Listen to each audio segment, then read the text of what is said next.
bonjour à tous, on se retrouve pour une nouvelle position, une position de finale ici, avec une étude, comment gagner avec les blancs dans cette position, sachant bon, qu'on a un cavalier d'avance, c'est vrai, mais il y a quand même un pion qui a une case de fer dame, donc, et on peut pas l'arrêter, hein, donc ça veut dire que les noirs vont aller à dame rapidement, il va falloir vite rattraper la dame, mais heureusement on a le roi noir qui est mal placé, qui est dans un trou de souris, et on va pouvoir le bloquer complètement, et du coup la dame noire sera assez inefficace, et ne pas oublier que derrière on a aussi un pion passé. Alors voyons ce qui va se passer. Donc là les noirs vont faire dame, on peut pas l'éviter, il va falloir trouver une solution pour que sa dame soit pas très efficace, donc qu'elle puisse pas donner d'échec perpétuel par exemple, parce qu'on veut gagner bien sûr.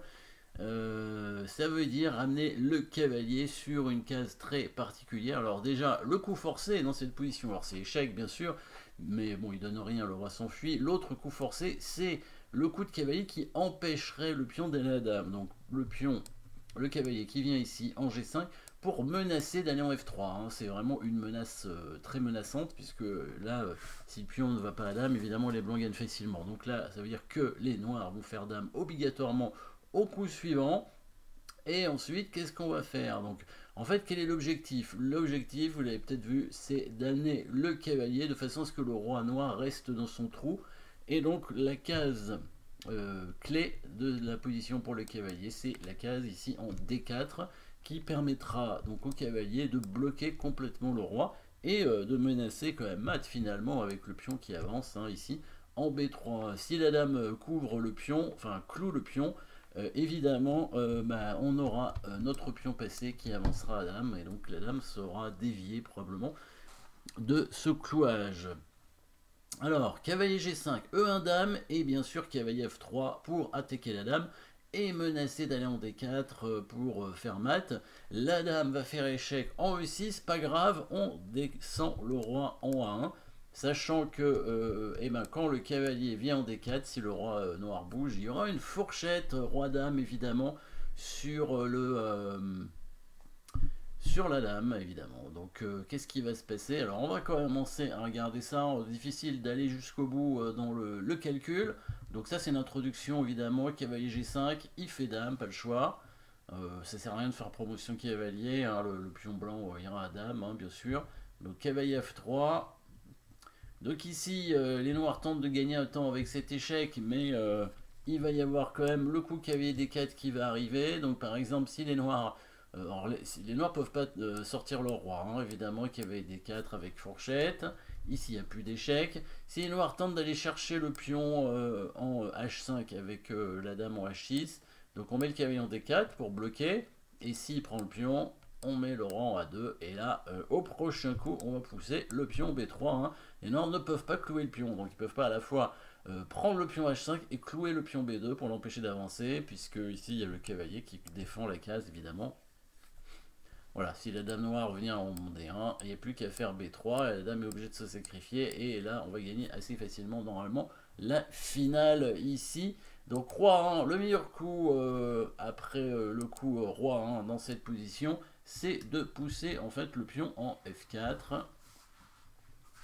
On va voir pourquoi. Donc le cavalier vient en D4 évidemment pour attaquer la dame, pour forcer la dame à bouger tout simplement. Si la dame bouge en restant sur la diagonale, ici la petite diagonale blanche, et ben, c'est ce pion qui va aller à dame, et si la dame bouge de l'autre côté, c'est le roi qui monte et qui va menacer mat évidemment. Le plan des noirs va être peut-être d'essayer de prendre ce pion pour créer un nouveau pion passé et en même temps clouer, hein, ici. Donc on voit le pion F2 qui ne peut plus avancer pour l'instant, mais les blancs ont évidemment un deuxième pion, enfin un pion passé de leur côté qui va dévier la dame. Alors si la dame tente d'aller arrêter le pion, évidemment ça sert à rien puisqu'on avance quand même le pion, et s'il prend, eh ben, le pion avance ici en faisant mat tout simplement. Donc la dernière chance des noirs, qu'est-ce que c'est? Eh ben c'est de se débarrasser de ce cavalier en sacrifiant la dame dessus, pour ensuite aller à dame avec leur pion. Donc ils vont faire dame en même temps. Et donc il va y avoir une dame qui se crée de chaque côté. Sauf que, Et bien le roi noir est toujours en danger ici. Et là, on recherche à nouveau les coups forcés. On a fait l'introduction. Ça y est, l'introduction a duré 9 coups quand même. Hein. Voilà, la position finalement, euh, pas tout à fait finale encore, mais il va falloir encore réussir à gagner ici. Donc on va faire échec évidemment. Donc dame E8 échec. Alors, si la dame couvre en B5, eh ben, on continue à faire échec avec le pion, puisque la dame ne peut pas prendre le pion étant donné qu'elle est clouée. Donc le roi obligé d'aller en B4, et là vous avez trouvé bien sûr le mat en un coup, hein, avec la dame qui redescend pour mater en E1.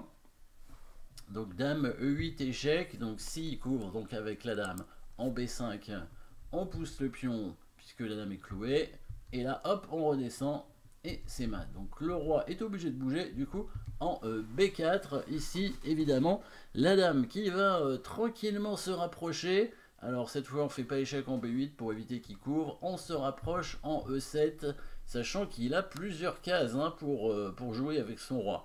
Le problème, c'est que s'il vient en C4, on va faire échec en C5 ici. Il sera obligé d'aller en D3. Et là, il n'y a plus qu'à faire une enfilade, roi-dame, sur la diagonale. S'il vient en B5, on va faire échec en B7. On va le forcer soit aller en C4, et dans ces cas-là, il y a la fameuse enfilade, soit aller en A4, et à ce moment-là, on pousse le pion, et c'est mat. Donc regardons ça, hein. Roi C4, dame C5 échec, et sur roi D3, dame B5 échec, et la dame est perdue. Et si donc il vient en B5, dame B7 échec, s'il vient en C4, dame A6 échec, et la dame est perdue à nouveau, et s'il vient en A4, évidemment, il est matant un coup avec le coup B3. Donc il ne reste plus qu'un seul coup ici, et oui, c'est le coup roi A4, le coup roi A4. Et là, cette fois, on va pas faire échec avec la dame en D7 parce qu'il va pouvoir couvrir l'échec cette fois. Et sur B3, roi B4, on n'a plus le mat sur la diagonale. On va pas revenir en E8 non plus parce qu'il va revenir en B4. Hein, ce serait une répétition de position. Mais là, évidemment, on pousse tout simplement le pion cette fois. C'est une interversion de coup. Il est obligé d'aller en B5. Bah oui, c'est sa seule case. Et là, le petit mat final, rigolo, avec la dame qui se met en B7. Voilà, les cases qui sont bien contrôlées par les pions. Hein. Joli mat final ici. Toutes les cases sont contrôlées une seule fois. Donc c'est parfait. Hein. C'est un très beau mat avec la dame et quelques pions. Petite étude sympathique avec cavalier au départ et finalement des dames à l'arrivée. Pas évident. Merci d'avoir suivi cette position. N'oubliez pas de vous abonner et à très bientôt.